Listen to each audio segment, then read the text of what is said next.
بسم الله الرحمن الرحيم. الحمد لله رب العالمين، والصلاة والسلام على سيدنا محمد وعلى آله وصحبه أجمعين. أما بعد، السلام عليكم ورحمة الله وبركاته. سلام كدب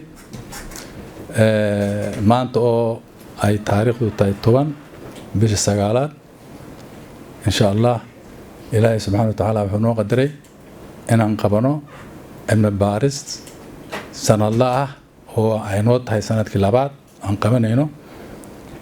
Dadka ka soo qeybgalay dhamaantiin waa mahadsantihiin. Xoogaa yar oo daahid oo naga raalaanayso insha Allah, waqti badan ma qaadanayno insha Allah.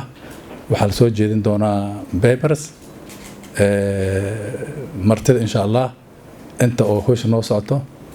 Waxaan ku codsanaynaa inaad noo dulqaadataan, noo samirtaan, maadaama xoogaa aan daahnay wax dhici karta gadaal inaan wax yar aan daahno. Marka insha Allah noo dulqaata. sideedaba waxbay dal iyo dad waxa lagu horumariyaa adduunku horumaray cilmi baaris.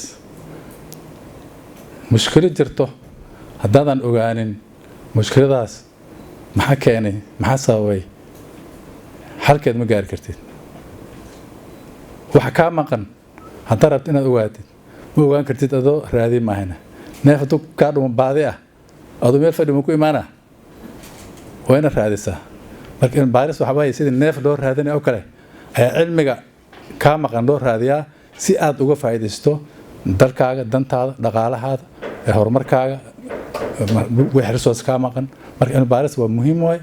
insha Allah waxaan dhiirigelinaynaa dhammaan aqoon-yahanada qofkii raba inuu sameeyo cilmi baaris jaamacadda Balaasma diyaaray u tahay inay caawiso. soo dhawaada.